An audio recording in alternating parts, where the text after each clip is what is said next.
आज आपण पाण्याविषयी माहिती घेऊ। पाणी हा हायड्रोजन व ऑक्सिजन या अणूंपासून बनलेला द्रव पदार्थ आहे। सामान्य तापमानाला पाणी द्रव अवस्थेत असते।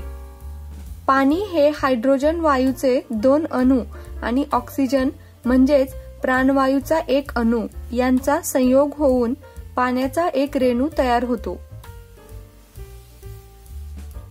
पाण्याचे रेणुसूत्र H2O आहे।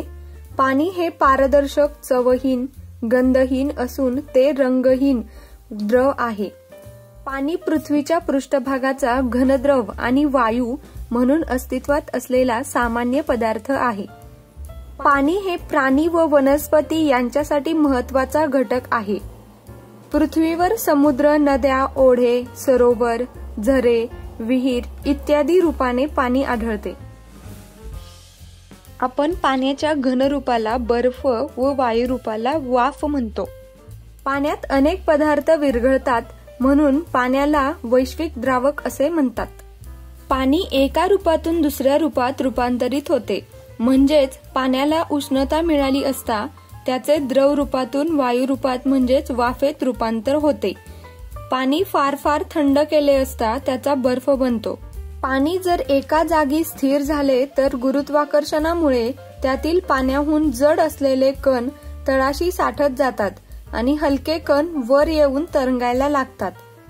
आपल्या शरीरात 70% पाणी असते व वनस्पतीत 50 ते 75% पाणी असते, तर पाण्यातील वनस्पतीत 95 ते 99% पाणी असते। पाणी हे मानवाच्या निरोगी आरोग्यासाठी चांगले असते, म्हणूनच पाण्याला जीवन म्हणतात।